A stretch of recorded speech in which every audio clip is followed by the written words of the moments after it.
Hello and greetings to all the dear aspirants. This is Kuldeep Singh. Welcome back to the channel. So I hope आपकी SCS की preparation full pace में चल रही होगी.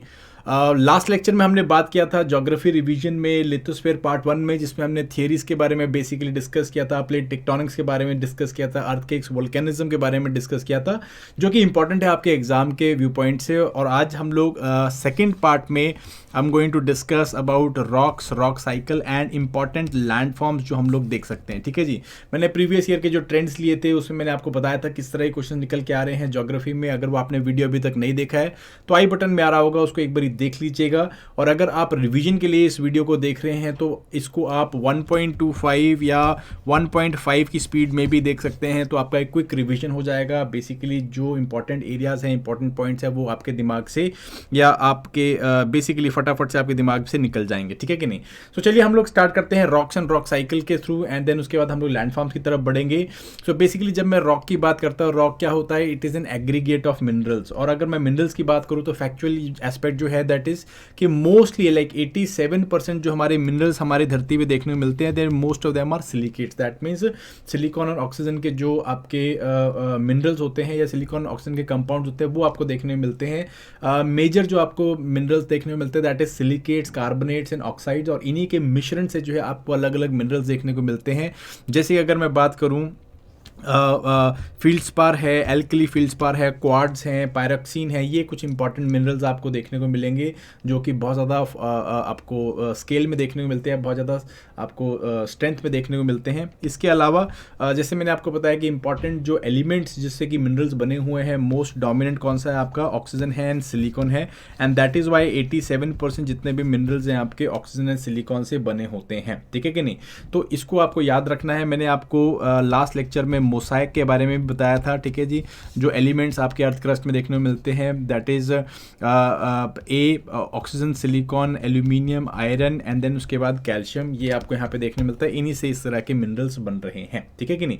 सो ये हम लोग आगे बढ़ते हैं. अब लोग फटाफट से अलग अलग तरह के रॉक्स के बारे में बात करते हैं, बट उससे पहले अगर आपने अभी तक चैनल को सब्सक्राइब नहीं किया तो उसको सब्सक्राइब कर लीजिए. और ये जो पीपीटी है आपकी वहाँ पे आपको मिल जाएगी. You can download it from the application itself. और बहुत सारे टेस्ट पड़े हैं वहाँ पे प्रीलिम्स के लिए, टेस्ट सीरीज के अंदर बहुत सारे फ्री टेस्ट पड़े हैं, वहाँ पे आपको दीजिए जरूर, ताकि एचपीएससी से पहले आप अपने आप को टेस्ट कर सके और अपनी एक्यूरेसी रेट को देख सके गाइस. तो चलिए आगे बढ़ते हैं हम लोग. Let us talk about rocks. तो 3 बेसिक टाइप की रॉक्स होती हैं, आपको पता ही है, igneous, sedimentary and metamorphic. Igneous rocks जो है they are called as parent rock या प्राइमरी रॉक भी बोलते थे इसको हम लोग. सेडिमेंट्री रॉक बेसिकली जो एजेंट्स ऑफ इरोजन है, डेन्यूडेशन है, उनके कारण बनती है, जो ऑलरेडी एग्जिस्टिंग रॉक्स हैं उनसे. और मेटामॉर्फिक रॉक जो है वो बेसिकली फॉर्म चेंजिंग के कारण बनती है. बाकी दोनों रॉक जब फॉर्म चेंज करते हैं तो उन्हें मेटामॉर्फिक रॉक्स बोल देते हैं. ठीक है. फटाफट से इग्नियस रॉक से स्टार्ट करेंगे हम लोग. इग्नियस रॉक मैंने आपको बताया प्राइमरी रॉक होती है, पेरेंट रॉक होती है. क्यों? बिकॉज ये जो है धरती के नीचे से जो मैग्मा है वो जब बाहर निकलता है in the form of volcanism, तो जो लावा कूल डाउन होता है, कूल डाउन होने के कारण ये रॉक्स बनती है आपको. और these are the first type of rock जो फॉर्म हुई थी, तो प्राइमरी रॉक्स भी बोलते हैं. और बाकी सारी रॉक्स इन रॉक से ओरिजिनेट होती है, दैट्स वाई से पेरेंट रॉक्स भी बोल देते हैं. ठीक है कि नहीं. अब ये इग्नियस रॉक्स कहाँ पे पनप रही हैं उसके हिसाब से हम लोग जो है इनको 2 टाइप्स में डालते हैं, extrusive igneous rocks and intrusive. Intrusive धरती के नीचे होती हैं, एक्सट्रूसिव धरती के बाहर होती हैं. धरती के बाहर होने वाली रॉक सबसे इंपॉर्टेंट जो है that is basalt. This is a form of igneous rock जो कि धरती के ऊपर जब लावा कूल डाउन होता है, जो कि बहुत रैपिडली होगा, उसके कारण आपको ये रॉक देखने में मिलती है. अगेन डार्क कलर की होती है, जनरली स्मूथ टेक्सचर्ड होता है, बहुत छोटे क्रिस्टल्स होते हैं, स्मूथ अपीयरेंस आपको देखने को मिलता है. ठीक है जी.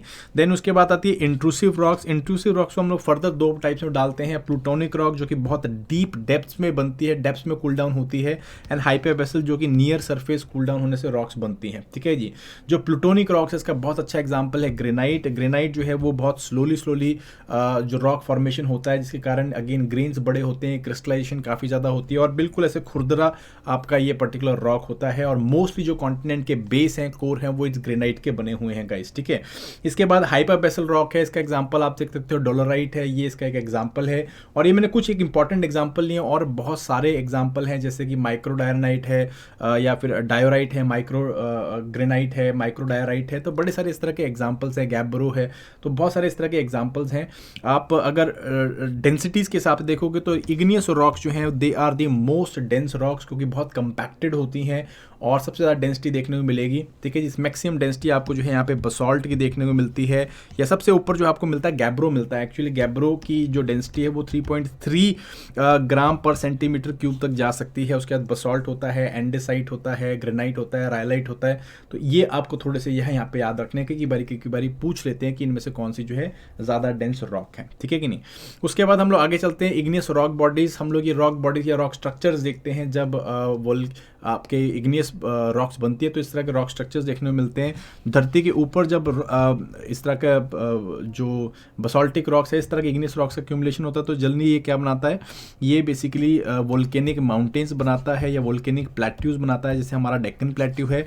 इसके जब जमीन के नीचे भी इस तरह की फॉर्मेशन होती हैं, जैसे बहुत बड़ी फॉर्मेशन होगी, जिससे जो मैंने ग्रेनाइटिक कोर बोला कॉन्टिनेंट का, this is basically called as batholiths. बड़े ह्यूज लाइक 1000 किलोमीटर के ग्रेनाइटिक कोर हो सकते हैं। फिर उसके बाद जो है जब इस तरह की वर्टिकल पेनिट्रेशन होती है मैग्मा की और कूलिंग होता है, तो इसको हम लोग डाइक्स बोलते हैं। इन्हीं डाइक के अंदर हम लोग जो है आपके डायमंड्स को माइन किया जाता है। देन इस तरह का अगर ओवल शेप स्ट्रक्चर बनता है, इसको हम लोग लैकोलिथ बोलते हैं। और जब इस तरह का हॉरिजॉन्टल शेप बनता है, इसको हम लोग सिल्स बोलते हैं, ठीक है कि नहीं। तो ये बेसिकली डिफरेंट टाइप के आपके क्या हैं शेप्स हैं जो कि आपको देखने को मिलती है, बॉडीज हैं जो आपको इग्नियस में रॉक्स के कारण देखने को मिलती है, ठीक है। इग्नियस रॉक्स बहुत इंपॉर्टेंट होती हैं बिकॉज इसमें मिनरल्स, जनरली अगर मैं मिनरल हम लोग ओर्स की बात करें या मिनरल जो एक्सप्लोरेशन की बात करें, तो मोस्टली यहाँ पे मेटालिक ओर्स देखने को मिलते हैं।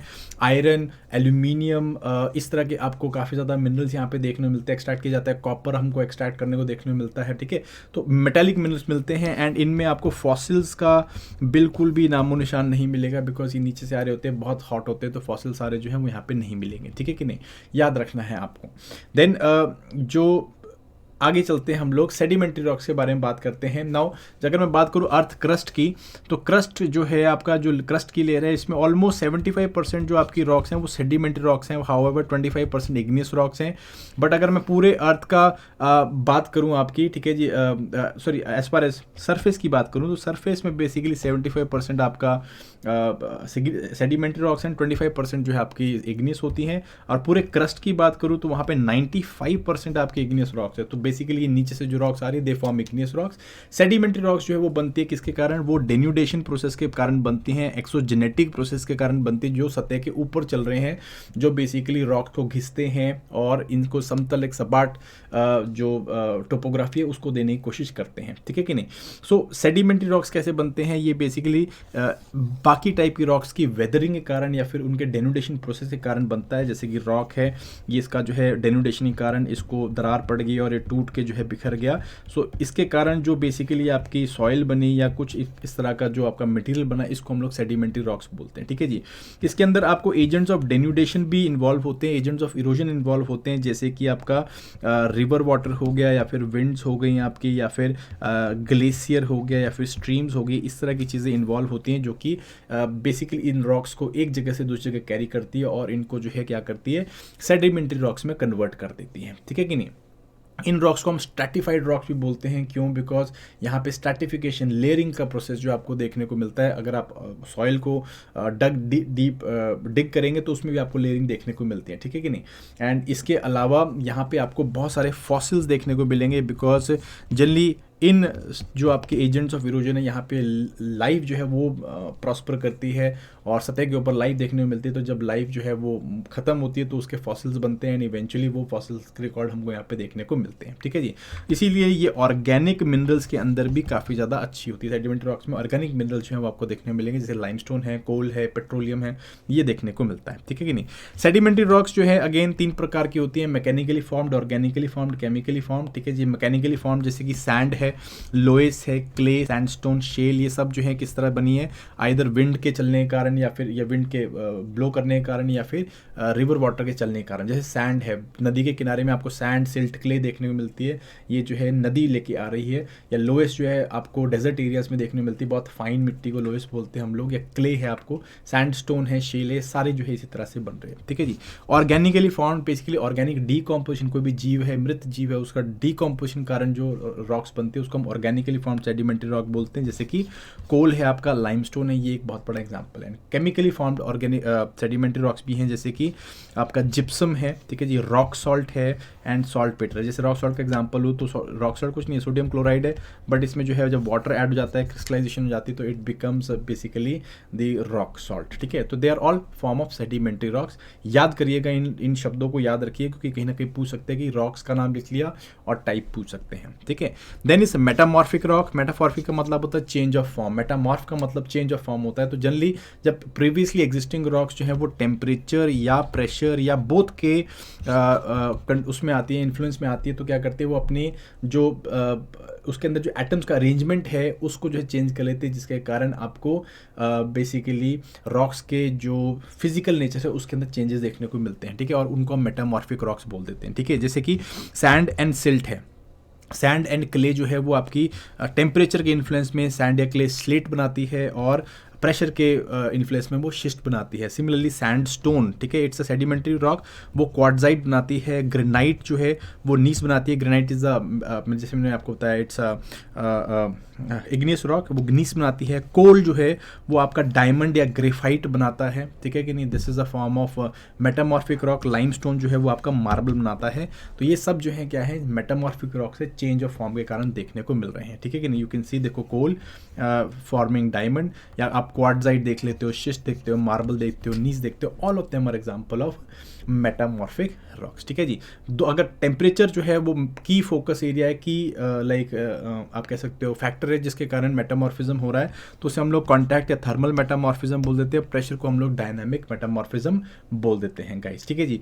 और पूरे धरती में आपको क्या देखने को मिलता है, यही 3 रॉक्स जो हैं वो कंटिन्यूसली फॉर्म चेंज करती हैं और एक दूसरे में कन्वर्ट होती रहती हैं। इसको हम लोग बेसिकली रॉक साइकिल बोलते हैं, ठीक है जी। इग्नियस रॉक जो है जब हीट एंड प्रेशर के अंडर आएगी ये तो वो मेटामॉर्फिक रॉक बन जा रही है, ठीक है जी। या फिर वेदरिंग के इन्फ्लुएंस में आती है तो वो बेसिकली सेडिमेंट्री रॉक बन जाती है, ठीक है जी। या अगर कोर के नीचे चल जाती तो बेसिकली क्या बनती है, या वो सबडक्ट कर जाती तो क्या बन जाती है, वो दोबारा इग्नियस रॉक बन जाती है, ठीक है। सिमिलरली मेटामॉर्फिक रॉक को सबडक्ट होने के कारण आपकी इग्नियस रॉक बन जाती है। Sedimentary rock heat and pressure में मेटामॉर्फिक बन सकती है। तो कंटिन्यूसली इस तरह का साइकिल आपको देखने को मिलता है, एक रॉक दूसरी रॉक में कन्वर्ट होती रहती है, that is called as rock cycle, ठीक है कि नहीं।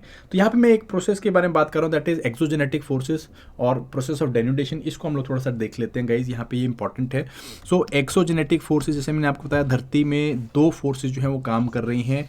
एक सतह के ऊपर होती है अबव द सरफेस, जहाँ पे कि आपका विंड है, आपकी रिवर वाटर है, ग्लेशियर्स हैं, वो काम कर रहे हैं, ठीक है जी। एंड सन की हीटिंग है, लाइक आपका ग्रेविटेशन है, वो काम कर रहा है। तो they are collectively called as exogenetic forces. और दूसरी होती हैं आपकी एंडोजेनेटिक फोर्सेज, जो धरती के नीचे से आ रही हैं, जनरली प्लेट टेक्टोनिक से और धरती की हीटिंग के कारण। इसके कारण जो है आपका क्या होता है कि ये 2 फोर्सेज कंटिन्यूसली प्ले कर रही हैं, जिसके कारण आपको जो भी टोपोग्राफी है वो देखने को मिलती है, ठीक है जी। तो धरती के ऊपर जो फोर्सेज होती हैं एक्सोजेनेटिक फोर्सेज, उसको हम लोग क्या बोलते हैं, डेन्यूडेशन बोलते हैं, या अपर्दन बोल देते हैं। Basically denudation it is basically जो धरती का सरफेस है उसका वियर अवे हो जाना, ठीक है जी। उसको समतल एक स्मूथ एस्पेक्ट या स्मूथ जो है आपका टेक्सचर देने की कोशिश करना, ये एक्सोजेनेटिक फोर्सेज करने की कोशिश करते हैं। That is basically what denudation is, ठीक है जी। अब डेन्यूडेशन 3 इंपॉर्टेंट फोर्सेज में या 3 इंपॉर्टेंट प्रोसेसेस में देखने को मिलता है। फर्स्ट प्रोसेस है आपका दैट इज वेदरिंग, ठीक है जी। वेदरिंग क्या होता है, धरती पत्थरों का या रॉक्स का टूट जाना इन सिटू, मतलब उसी जगह पे जिसे रॉक है उसका ब्रेक डाउन हो जाना, वियर अवे हो जाना। तो यहाँ पे मटेरियल की मूवमेंट वो नहीं होती है, मटेरियल की मूवमेंट जो है वो नहीं चलती है, that is called as weathering. दूसरा है आपका एजेंट्स ऑफ इरोजन या सिंपली इरोजन, जो कि एजेंट्स करते हैं। यहाँ पे बेसिकली मूवमेंट होता है एक जगह से दूसरी जगह, और ये मूवमेंट करने वाले को जो है हम एजेंट्स ऑफ इरोजन बोलते हैं जनरली। जैसे मैंने आपको बताया विंड, स्ट्रीम्स या फिर आपका रिवर वाटर या फिर आपका ग्लेशियर्स, ये काम कर रहे हैं, ठीक है कि नहीं। Then is mass movements. Mass movements में प्राइमरली ग्रेविटी काम करती है, और ग्रेविटी क्या करती है, वो जनरली रॉक्स को एक जगह से दूसरी जगह लेके जाती है। जैसे आप पहाड़ से पत्थर गिरते देखते हो, एवलांच देखते हो, एक जगह से दूसरी जगह लेके जाती है, और इसके कारण क्या होता है, आपका वियर अवे या फिर ब्रेकडाउन होता है, ठीक है। वेदरिंग जो है वो 3 प्रकार की होती है, मैकेनिकल, केमिकल एंड बायोलॉजिकल, आगे देखेंगे अभी। इरोजन मैंने आपको बताया विंड, वाटर, आइस एक एग्जाम्पल है, ठीक है जी। मास मूवमेंट्स जो है वो स्लो हो सकते हैं, फास्ट हो सकते हैं, वेट हो सकते हैं, ड्राई हो सकते हैं, ठीक है। वेदरिंग आपको बताया तो फटाफट से इन सिटू ब्रेकडाउन है, 3 टाइप की होती है, mechanical, chemical and biological. Mechanical weathering में आपको मिलता है फ्रॉस्ट एक्शन, जहाँ पे कि बेसिकली लाइक एक पत्थर जैसे आप देख सकते हो एग्जांपल, इसमें जो है पानी चला गया एंड उसके बाद कंपैरेटिवली रात को ठंड जमता है तो एक्सपैंड करता है, फिर कॉन्ट्रैक्ट करता है, एक्सपैंड करता है, कॉन्ट्रैक्ट करता है। तो बेसिकली बर्फ़ के या पानी के जमने या अगेन मेल्ट होने से हम लोग यहाँ पे रॉक्स का ब्रेकडाउन देखते हैं। This is called as frost action. Then is thermal expansion, again heat के कारण थर्मली एक्सपैंड या कॉन्ट्रैक्ट होना, इससे टूट जाना। एक्सफोलिएशन बेसिकली ऊपर की लेयर्स का इरोड हो जाना और नीचे की लेयर्स का जो है वो एक्सपैंड करना, जिसके कारण इस तरह से फ्लेकिंग या छिलके निकल जाते हैं रॉक्स के, इसको हम लोग एक्सफोलिएशन बोल देते हैं। ये प्रोसेस मैकेनिकल में होते हैं। केमिकल में you will find again chemical जो प्रोसेसेस है वो इन्वॉल्व होंगे, ठीक है जी। केमिकल चेंज इन्वॉल्व होगा, जैसे कि सोल्यूशन है, ठीक है जी, वाटर में पानी में ऐड हो जाना, ठीक है जी। पानी के ऐड होने से जो भी आपका जो भी रॉक्स है उसका घुल जाना, जैसे कि बॉस्ट इसका बेस्ट एग्जांपल है, दैट इज कास्ट टोपोग्राफी, ठीक है जी। जो हम लाइमस्टोन टोपोग्राफी या कास्ट टोपोग्राफी देखते हैं, this is part of solution. Then is oxidation. Oxidation का एग्जांपल आप देख सकते हो कि जैसे हम लोग आयरन है, आयरन रस्ट कर जाता है, ठीक है जी। हम लोग देखते हैं आपकी रेड सॉइल्स या लेटराइटिक सॉइल्स, इसमें आयरन कंटेंट बहुत ज़्यादा होता है, क्यों? बिकॉज ऑक्सीडेशन के कारण, ठीक है ना।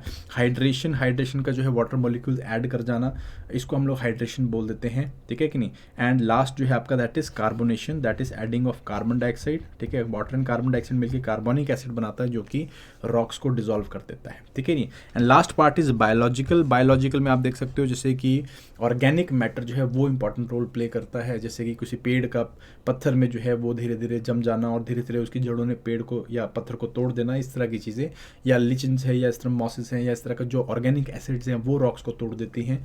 This is all biological. हम लोग भी बायोलॉजिकल वेदरिंग करते हैं जब हम लोग कहीं पे माइनिंग करते हैं, मिनरल्स एक्सट्रैक्ट करते हैं, या फिर हम लोग क्वेरिंग कर रहे हैं, that is also a form of weathering only, ठीक है जी।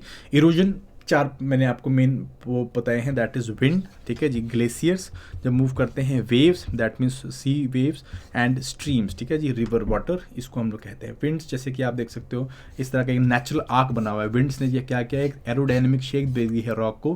This is in Jordan and this is called as a natural arch, ठीक है, एक तरह का लैंड फॉर्म है। Glaciers again you can see glacial moraines, this is in Alberta, again ये जो है ग्लेशियल डिपोजिटेड आपके सेडिमेंट्स हैं, जब ग्लेशियर चलता है और पिघल जाता है तो इस तरह के मोरेन्स डिपॉजिट हो जाते हैं। वेव्स आप देख सकते हो, वेव कट प्लेटफॉर्म, इस तरह से वेव्स आती हैं और इरोड करके चली जा रही हैं, ठीक है। एंड स्ट्रीम्स, देखो नदियाँ जो है क्या करती है, बड़े बड़े चट्टानों को काट के इस तरह से वैलीज बना देती हैं, जैसे कि आपने ग्रैंड कैनियन के बारे में सुना होगा, ठीक है। Grand Canyon of United states, Colorado नदी, कोलोराडो प्लेट्यू काट के ये जो है ग्रैंड कैनियन बना रही है, ठीक है। Question for you people, comment section में लिख के बताइएगा, which is called as the Grand Canyon of India. कौन सा ग्रैंड कैनियन होता है, इसको बारे को आप कमेंट सेक्शन में लिख के बताओगे। Next is mass movements. Mass movement जो है, जैसे मैंने आपको बताया, क्या हो सकती हैं, स्लो हो सकती हैं, फास्ट हो सकती हैं, या जो है वेट हो सकती हैं या ड्राई हो सकती हैं, ठीक है कि नहीं। तो इन बेसिस में हम बहुत सारी जो है आपकी मूवमेंट देखते हैं, जैसे कि आपकी सॉइल क्रीप है। सॉइल क्रीप में क्या होता है, सॉइल बहुत ही धीरे धीरे वो जो है पहाड़ों से नीचे खिसकती है और इतनी स्लो खिसकती है कि हमें पता भी नहीं चलता है, ठीक है कि नहीं। तो ये comparatively dry and slow movement होता है, जैसे आप ये देख सकते हो, धीरे धीरे बाड़े जो है टेढ़े हो जाते हैं या फिर ग्रेव जो है वो टेढ़ी हो जाती हैं। This is basically called as soil creep, ठीक है जी। देन आता है सॉलिफ्लक्शन, कंपैरेटिवली वेट होता है और कंपैरेटिवली फास्ट होता है, बट नॉट दैट फास्ट, है ना। इसमें क्या होता है, देखो इस तरह से पैचेस जो हैं और पूरे अपर जो लेयर है सॉइल की, उसके पैचेस जो हैं वो इस तरह से ऊपर से नीचे की तरफ खिसक जाते हैं, एंड इसको हम लोग सॉलिफ्लक्शन बोल देते हैं। थोड़ा सा इसमें जो है वेट नेचर देखने को मिलता है, ठीक है। देन उसके बाद जैसे आते हैं फास्ट में, जैसे अर्थ फ्लो या मड फ्लो, आप ये देख सकते हो, this is earth flow. Earth flow में क्या होता है, बहुत ज़्यादा basically you will find the whole sheet of top soil वो जो है वॉश अवे कर जाती है। मड फ्लो भी सिमिलर होता है, बट इसमें बेसिकली क्या होता है, कंपैरेटिवली वाटर का कंटेंट बहुत ज़्यादा देखने को मिलता है, ठीक है कि नहीं। देन इसके और एग्जांपल्स आप देख सकते हो, दैट इज़ एवलांच या रॉकफॉल, ठीक है जी। एवलांच आप देख सकते हो इस तरह के, this is this is basically avalanche, debris avalanche, या फिर आप इस तरह के रॉक स्लाइड्स देख सकते हो, they are all dry and this landslide they are comparatively wet. बारिश के बाद क्या होता है कि पूरा पूरा लैंड जो है वो नीचे की तरफ धंस जाता है और नीचे से बाहर की तरफ को आ जाता है, ठीक है कि नहीं। इस तरह से यहाँ पे बारिश होती है, बारिश होने के कारण क्या होता है, ये लैंड नीचे से केव इन कर जाता है और आगे से बाहर की तरफ को आ जाता है। This is basically land slide, ठीक है। जनरली इसमें ग्रेविटी एक इंपॉर्टेंट रोल प्ले करती है, बट इसके साथ साथ जो है again excessive rainfall and obviously जो एंथ्रोपोजेनिक फैक्टर्स है वो भी इसमें रोल प्ले कर रहे होते हैं। So this is one part जो हमने अभी डिस्कस किया, दैट इज़ बेसिकली इम्पॉर्टेंट आपके rocks and rock cycle and processes. अभी हम लोग आगे चलते हैं, बात करते हैं क्लासिक लैंडफॉर्म्स के ऊपर, और मैं की इंपॉर्टेंट लैंडफॉर्म्स आपको बताने की कोशिश करूंगा। और इसको जो है, इस क्वेश्चन ऑलरेडी आ रखा है तो इसको आप थोड़ा ध्यान से सुनिए, ठीक है जी। 3 तरह के लैंडफॉर्म्स आपको पता ही है कि लैंडफॉर्म्स होते हैं mountain, plateaus and plains. Almost like 26% जितने भी लैंडफॉर्म्स हमें वर्ल्ड में देखने मिलते हैं they are mountains. Generally mountains क्या होते हैं, एक आपके कॉनिकल स्ट्रक्चर्स में होते हैं, ऊपर जो है आपको कॉनिकल टॉप देखने को मिलेगा और दोनों साइड से आपको स्टीप जो है स्लोप्स देखने को मिल जाती हैं। जनरली जो है यह 900 मीटर प्लस हम लोग मान के चलते हैं। सेकंड जो होते हैं वो प्लेट्यूज होते हैं। प्लेट्यूज क्या होते हैं, वो फ्लैट टॉप्ड होते हैं। यहाँ पे ऐसे कॉनिकल टॉप नहीं मिलेंगे, फ्लैट टॉप होंगे जिसमें एक साइड या दोनों साइड में आपको स्टीप स्लोप्स देखने को मिल जाती हैं, ठीक है कि नहीं। और जनरली ये अराउंड 500 मीटर की हाइट में देखने को मिलती है, 500 मीटर के ऊंचे देखने को मिलते हैं। एंड प्लेन्स क्या होते हैं, basically they are relatively flat low lying area जहाँ पे low point and highest point के बीच में ज़्यादा फर्क नहीं होता है। हाँ, सबसे ज़्यादा फर्क कहाँ पे होगा, वो ऑब्वियसली माउंटेन्स में होगा। और बेसिकली ये कंपैरेटिवली क्या होंगे, लो लाइंग एरियाज होते हैं, ठीक है कि नहीं। एग्जांपल बहुत सारे माउंटेन्स का आप एंडीज ले लो, रॉकीज ले लो, हमारा अपना हिमालयस ले लो। प्लेट्यूज का एग्जांपल जैसे कि हम बोलिवियन प्लेट्यू ले सकते हैं, तिब्बतियन प्लेट्यू ले सकते हैं, they are like Mongolian plateau ले सकते हैं, they are like roof of the world, है ना, 5-5 हज़ार मीटर की हाइट पे देखने को मिलते हैं। प्लेन्स में आप लगाओ इंडो गंगेटिक प्लेन्स ले सकते हो आप, ठीक है जी, इरावदी प्लेन्स, वांगहो प्लेन्स, जितने भी प्लेन्स आप यहाँ पर डिस्कस करना चाहते हो कर सकते हैं, ठीक है। माउंटेन्स के बारे में बात करते हैं, 3 प्रकार की होती हैं, ठीक है जी। Structural, volcanic and dissected. Structural mountains जो है further fold mountains and block mountains होती है। ये ह्यूज माउंटेन रेंजेस होते हैं जो कि इंडोजेनेटिक फोर्सेस के कारण बनती हैं। फोल्ड माउंटेन जो है वो आपकी न्यू फोल्ड, ओल्ड फोल्ड हो सकती है। न्यू फोल्ड जो अभी बनी है रिसेंटली अल्पाइन स्टेज में बनी है, जैसे कि Rockies, Himalayas, apps. Old fold जैसे कि आपकी यूराल्स हैं, एपेलेशंस हैं, अरावलीज हैं, ये पुराने टाइम पे बनी हुई है। अरावलीज तो जो है 2 बिलियन साल पुरानी बनी हुई है, ठीक है कि नहीं। ब्लॉक माउंटेन जो है क्या होते हैं, जब अगेन फोल्ड माउंटेन्स बनती है जब आपके प्लेट्स जो हैं या प्लेट्स टकराती हैं, कंप्रेस करती हैं, तब बनती हैं। जनरली जो आपकी ब्लॉक माउंटेन जब वो प्लेट दूर जाती हैं, डाइवर्ज कर रही होती है, तब बनती हैं, ठीक है कि नहीं। जैसे मैंने आपको हॉस्ट एंड ग्रेबेंस का एग्जांपल दिया था पिछली वीडियो के अंदर, ठीक है। फिर होती हैं आपकी वोल्केनिक माउंटेन्स, ठीक है। इसका एग्जांपल ब्लॉक एंड माउंटेन मैंने आपको जैसे ग्रेट अफ्रीकन रिफ्ट वैली दिया था, ठीक है कि नहीं। फिर इसके बाद होती है वोल्केनिक माउंटेन्स जो वोल्केनिक इरप्शन से बनती है, जैसे मोना किया है। अगर आप सबसे highest mountain of the world जैसे आपको पता है कि it is mount Everest, but अगर हम समुद्र के तल से देखेंगे तो वो मोना लुआ होगी, ठीक है जी, मोना किया होगी, जो कि अराउंड 10,000 मीटर के आसपास की हाइट पकड़ती है अगर हम सी सरफेस से देखें या सी के तल से देखें, ठीक है जी। फिर डाइसेक्टेड माउंटेन्स होती है, पुरानी माउंटेन्स है जो वेयर वे करके छोटी छोटी हिल रेंजेस बन गई हैं, जैसे कि स्कॉटलैंड की हाईलैंड्स हो सकती हैं, या आप अरावलीज को भी लिख सकते हो, ठीक है कि नहीं। और छोटी छोटी रेंजेस हैं, ठीक है जी, गिरनार रेंजेस हैं, इस तरह की बड़ी सारी रेंजेस हैं, ये आपको यहाँ पे देखने को मिलती हैं। प्लेट्यूज भी 4 प्रकार के होते हैं आपके, इंटरमोंटेन, कॉन्टिनेंटल, पिडमोंट एंड लावा। इंटरमोंटेन जो कि माउंटेन से घिरे होते हैं, जैसे कि बोलिवियन प्लेट्यू, तिब्बतियन प्लेट्यू, ये इंपॉर्टेंट है। कॉन्टिनेंटल प्लेट्यू जो बड़े बड़े कॉन्टिनेंट साइज के प्लेट्यूज होते हैं, जैसे Brazilian plateau, waste Australian plateau है आपका। पिडमोंट प्लेट्यू जो प्लेट्यू माउंटेन के पैरों पे लगे हुए हैं, जैसे कि मालवा प्लेट्यू है, पैटागोनियन प्लेट्यू है। एंड लावा प्लेट्यू जो बेसिकली आपके लावा एक्यूमुलेशन से बने हुए हैं, जैसे हमारा अपना डेक्कन प्लेट्यू है, ठीक है कि नहीं। प्लेन्स जैसे मैंने आपको बताया, प्लेन्स भी 2-3 प्रकार के होते हैं। स्ट्रक्चरल प्लेन जो कि एंडोजेनेटिक फोर्सेस के कारण बनते हैं, आइदर इमर्जेंस से उठ जाने से या नीचे दब जाने से, ठीक है जी, इमर्जेंस या सबमर्जेंस से। जैसे इमर्जेंस में अगर मैं आपको एग्जांपल दूं तो ये सारा का सारा हमारा ईस्टर्न कोस्ट जो है वो इमर्जेंस कोस्ट ऑफ इमर्जेंस है, इमर्जेंट प्लेन्स यहाँ पे देखने को मिल रहे हैं। सबमर्जेंस में जैसे कि ग्रेट प्लेन्स ऑफ यूएसए हैं या ऑस्ट्रेलिया के डाउन से, जो कि डिप्रेस्ड प्लेन्स हैं आपके, ठीक है कि नहीं। इरोजनल प्लेन्स आपके जैसे कि वो ग्लेशियली इरोडेड प्लेन्स हो सकते हैं, नॉर्थ कनाडा के, साइबेरियन रीजन के, ये ग्लेशियल इरोडेड प्लेन्स हैं, ग्लेशियर चलते हैं और इरोड करके यहाँ पे प्लेन्स बनाते हैं, इनको हम लोग पेनी प्लेन्स बोल देते हैं, ठीक है, इरोजन के कारण, स्पेशली ग्लेशियल इरोजन के कारण, ठीक है। सिमिलरली डिपोजिशन में you can see obviously Indo Gangetic plains हो सकते हैं, आपके नाइल के प्लेन्स हो सकते हैं, गोदावरी के प्लेन्स हो सकते हैं एंड व्हाट नॉट, ठीक है। तो दीज आर बेसिकल प्लेन्स। अब हर एक जो एजेंट ऑफ इरोजन है वो अपने हिसाब से इरोजन के टाइम में अलग से लैंडफॉर्म बनाता है, डिपोजिशन के टाइम पे अलग से लैंडफॉर्म बनाते हैं। इसके बारे में हमको थोड़ा सा जानने की ज़रूरत है, वो मैं आपको बताने लगा हूँ। तो प्लीज़ इंश्योर कि आप इसको ध्यान से देख रहे हैं, क्योंकि क्वेश्चन पूछ लेते हैं। इनके अलावा मैं आपको हर एक एजेंट का इंपॉर्टेंट या एक टोपोग्राफी का इंपॉर्टेंट इरोजनल डिपोजिशनल प्लेन्स बताने लगा हूँ या लैंडफॉर्म बताने लगा हूँ। ये लैंडफॉर्म्स आपको सिर्फ याद करने हैं, इनको एक्सप्लेन करने की ज़रूरत नहीं है, क्योंकि सिंपली आपको ये पूछ लेते हैं कि भाई ये कौन से आपके लैंडफॉर्म्स हैं और किस टोपोग्राफी में बन रहे हैं, ठीक है। तो सबसे पहले कास्ट टोपोग्राफी या कास्ट लैंडफॉर्म्स देख लेते हैं। इरोजनल, ठीक है जी। कास्ट में बेसिकली क्या होता है, जो पानी है वो चट्टानों के, या जो कैल्शियम या लाइमस्टोन की चट्टानें होती है जिसमें कैल्शियम कार्बोनेट होता है, उसको उसके साथ मिक्स होके जो है केमिकली उसका क्या करती है, सोल्यूशन बना देती है। जैसे कैल्शियम कार्बोनेट है वो पानी के साथ मिल के कैल्शियम हाइड्रोक्साइड बना देती है और इसके करके ये घुल जाती हैं, ठीक है कि नहीं।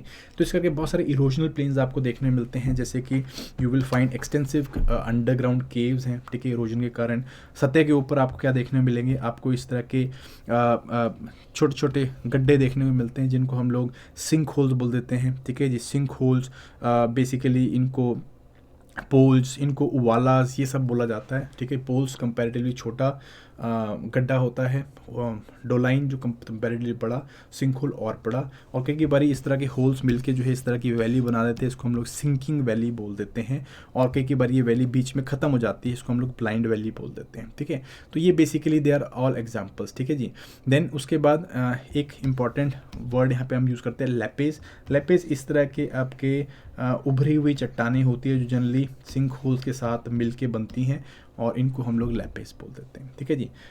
डिपोजिशनल में यू कैन सी 3 होते हैं, stalactite, stalagmites and cave pillars, ठीक है। So this is basically stalagmite, जो वो कैल्शियम हाइड्रोक्साइड आता है नीचे, जो है क्या होता है, रिवर्सिबल रिएक्शन होती है, तो कैल्शियम कार्बोनेट के इस तरह के स्ट्रक्चर्स बना देता है। ऊपर वाले को हम स्टैलेक्टाइट बोलते हैं, रूफ के साथ में लगे हुए को। सेकेंड नीचे को हम लोग स्टैलेग्माइट बोलते हैं, कई बार जुड़ जाते हैं तो इन्हें हम लोग केव पिलर्स बोल देते हैं।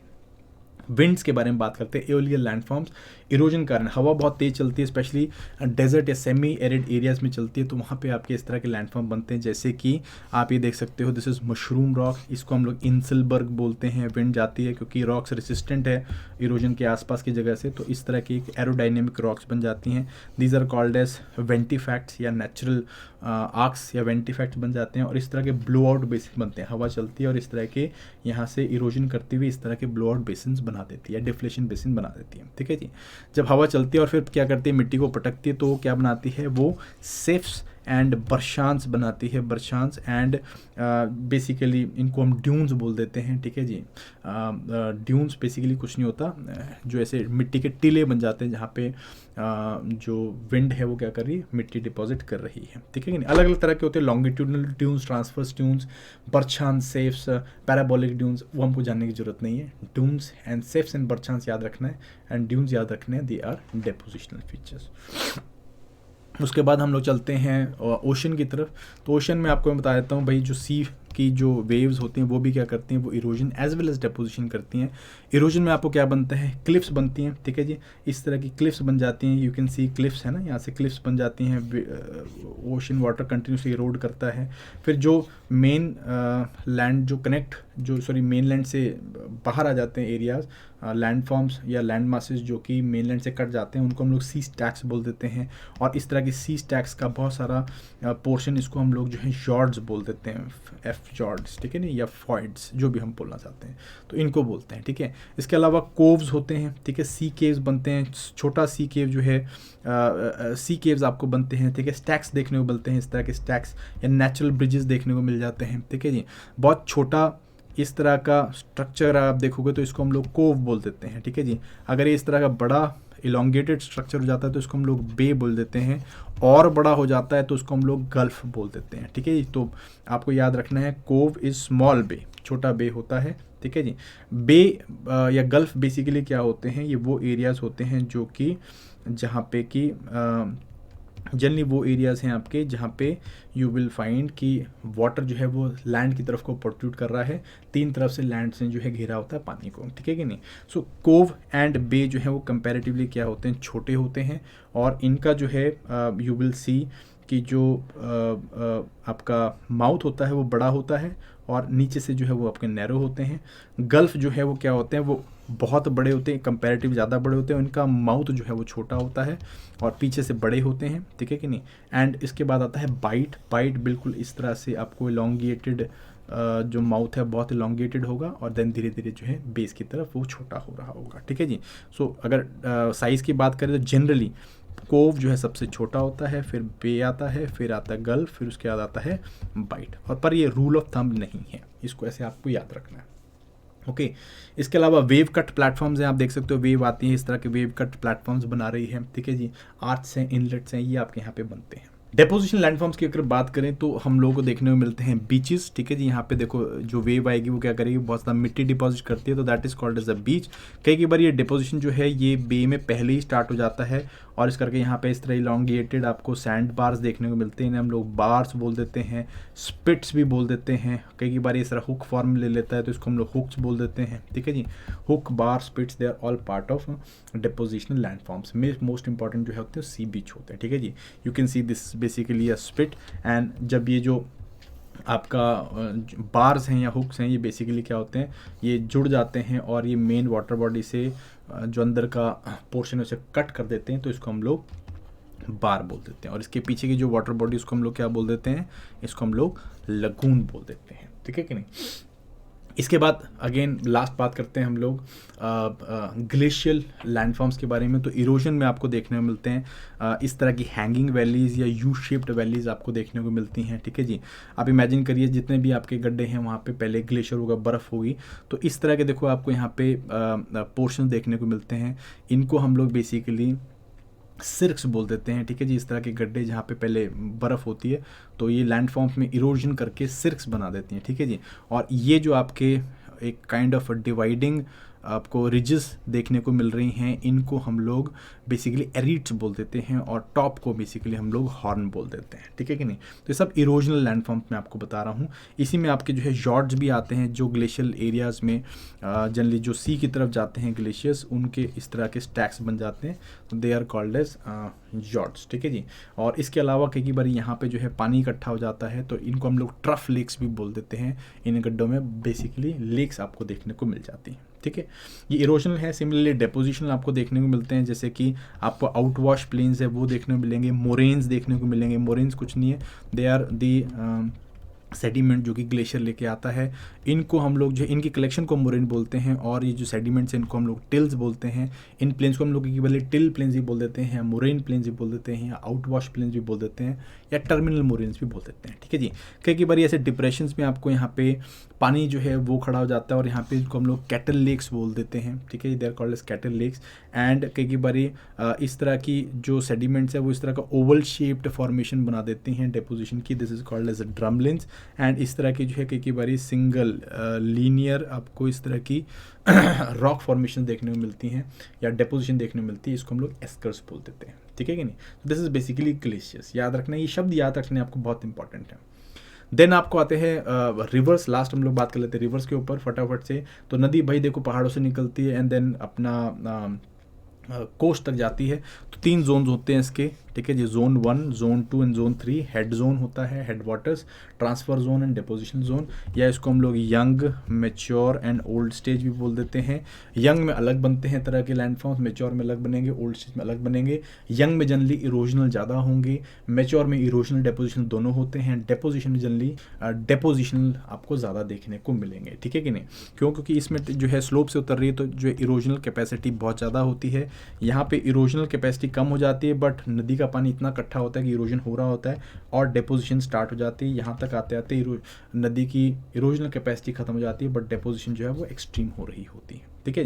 तो ये आपको दिखाता हूँ मैं आपको कौन कौन से होते हैं इरोजनल में। जैसे कि आपको रिवर वैलीज बनती हैं, ठीक है। जैसे आप देखोगे माउंटेनियस रिवर्स हैं, ब्यास है, आप लगा सकते हो, सतलुज है, या बहुत सारी झेलम है, रावी है, ये क्या कर रही हैं, ये इस तरह के रिवर वैलीज बनाती हैं, गॉर्जेस खाइयाँ बनाती हैं, ठीक है, गॉर्ज कैनियंस बनते हैं आपके यहाँ पे, वाटरफॉल्स आपको देखने को मिलते हैं। ये क्यों होते हैं? Because of the erosion of the base rocks, इसके कारण आपको वाटरफॉल्स देखने को मिलते हैं, कैटरैक्ट्स देखने को मिलते हैं, ठीक है जी। पॉट होल्स देखने को मिलते हैं, पानी ऐसे देखना अभी नदियों में इस तरह से भंवर बना रहा होता है, वो नीचे जाता है, इरोड करता है और फिर जो है बाहर निकलता है, ठीक है। इसके अलावा रिवर टेरेसेस बनते हैं आपके, इस तरह अगर नदी कहीं अगर इवेपोरेट हो जाएगी सडनली तो आप उसके बेसिन को देखोगे तो इस तरह के टेरेस फॉर्मेशंस देखने को मिलती हैं आपको, ठीक है जी। एंड इसके अलावा पेनी प्लेन्स बनते हैं, मैंने आपको बताया था, वो अनस्मूथ या नॉन स्मूथ प्लेन्स हैं जो कि इरोजन के टाइम पे बनते हैं, ठीक है जी। मेंडरिंग जनरली आपको इरोजनल फीचर भी देखने, या इरोजनल फीचर नहीं, जनरली बेसिकली आपको डिपोजिशनल फीचर देखने को मिलता है मेंडरिंग का, ठीक है कि नहीं। तो देखो, ये देखो इस तरह से लेक आपको दिख रही है, लेटेस्ट स्टेजेस में क्या होता है, इस तरह से आपको मेंडर करती दिख रही होगी लेक। ये मेंडरिंग क्यों हो रही है? बिकॉज अब रिवर के अंदर डिपोजिशन करने की कैपेसिटी बट इरोजन करने की कैपेसिटी है नहीं है, तो मेंडरिंग यहाँ पे स्टार्ट हो जाती है। कई बारी जो है ये इस तरह का लेक का पोर्शन कट जाता है और ये अलग से लेक बन जाती है, इसे हम लोग ऑक्सबॉ लेक बोलते हैं, ठीक है जी। सो ऑक्सबॉ लेक इसका एक एग्जाम्पल है, ठीक है जी। एलुवियल फैन को जब अपना बेसिकली पहाड़ से उतरती है तो इस तरह से डिपोजिशन करती है, ट्राइंगुलर फैन शेप में डिपोजिशन करती है रिवर, इसको हम लोग एलुवियल फैन्स बोल देते हैं, ठीक है जी। नदी जब अपने साथ साथ में चल रही है तो साइड में हॉरिजॉन्टली ये क्या करेगी, ये इस तरह से डिपोजिशन करती जाएगी और इस तरह के एक छोटे छोटे आपके टीले बनाती है, जिसको हम लोग बेसिकली नेचुरल लेवीज बोल देते हैं, ठीक है कि नहीं। एंड ऑब्वियसली जब अपने माउथ पे पहुंचती है तो सडनली क्या करती है, बहुत ज़्यादा डिपोजिशन करती है, जिसको हम लोग क्या कहते हैं, डेल्टा बोल देते हैं, ठीक है। So these are all examples of deposition landforms. Delta important है, लास्ट देख लो, डेल्टा इंपॉर्टेंट है क्योंकि कई बार क्वेश्चन पूछ लिया जाता है।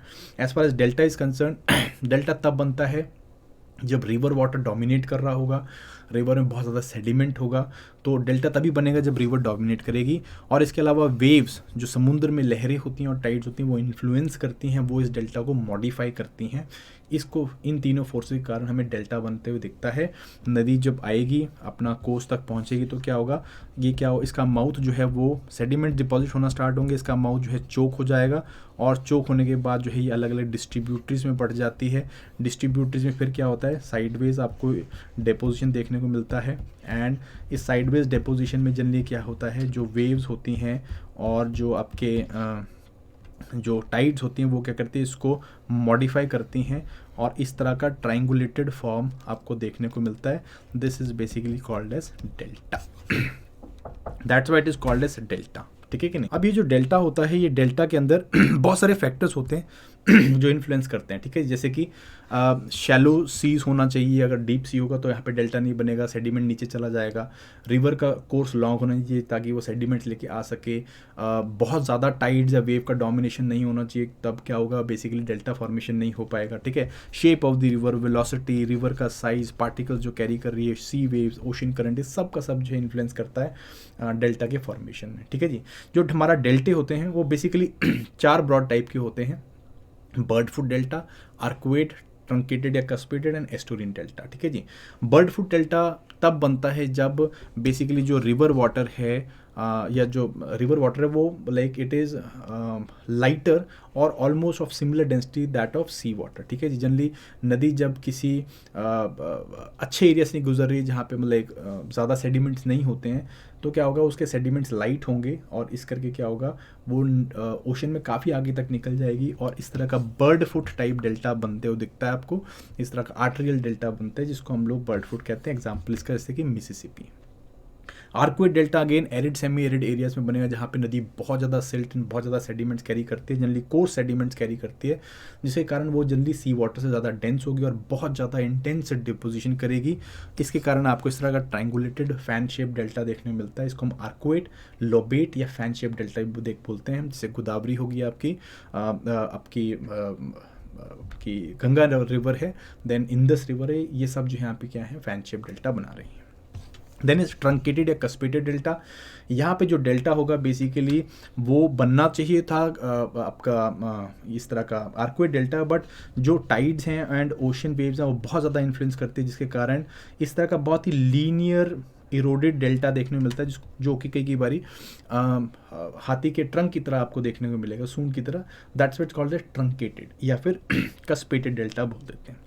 एंड फाइनली एस्टुरिन डेल्टा वहाँ पे बनता है जहाँ पे शैलो ओशंस आपको देखने को नहीं मिलते हैं, ठीक है जी, ओशन का डेप्थ ज़्यादा है, एंड सी एंड जो वेव्स हैं वो बहुत ज़्यादा, सी वेव्स हैं आपकी टाइड जो बहुत ज़्यादा इन्फ्लुएंस करती है, कई बार ये बहुत अंदर तक पहुँच जाती हैं और सेडिमेंट्स को इरोड करके ले जाती हैं। और ये इन रिवर्स में जनरली क्या होता है, सेडिमेंट भी इतना नहीं होता है कि वो बहुत ज़्यादा डिपोजिशन कर सके, इस करके ऐसा लगता है कि भाई ये नदी जो है सडनली सी में आके मिल गई है और यहाँ पे कोई इस तरह का डेल्टियाटिक फॉर्मेशन बनता नहीं है। तो इसको हम लोग काइंड ऑफ एस्टुरिन डेल्टा बोल देते हैं। यहाँ पे सी वेव्स टाइड ज़्यादा डोमिनेट करती हैं, शैलो सीज नहीं होते हैं, एक सबमरीन प्लेटफॉर्म अवेलेबल नहीं होता और जल्दी नदी भी सेटिलमेंट कम लेके आ रही होती है, ठीक है। So this was the landforms for you people. मैंने जितना ज़्यादा हो सके कवर करने की कोशिश करी जितने कम टाइम पे। आई होप आप लोगों को इससे थोड़ा बहुत बेनिफिट मिलेगा, इसको रिवाइज करने में आपको हेल्प मिलेगा, एंड आई एम एक्सपेक्टिंग कि इसमें से कोई ना कोई क्वेश्चन आप लोगों के लिए निकल जाए। सो ये वीडियो बनाने का जो मेरा एम है वो सक्सेसफुल हो जाएगा guys. So I will see you next time, thank you very much. I will be taking atmosphere and hydrosphere next, so that आपका वो जो हम लोग लाइक 20 का क्वेश्चन आ रहे हैं उनको हम लोग सिक्योर कर सके guys. This is my aim. So thank you very much. Bye bye. All the very best. This is Kuldeep Singh signing off. Take care.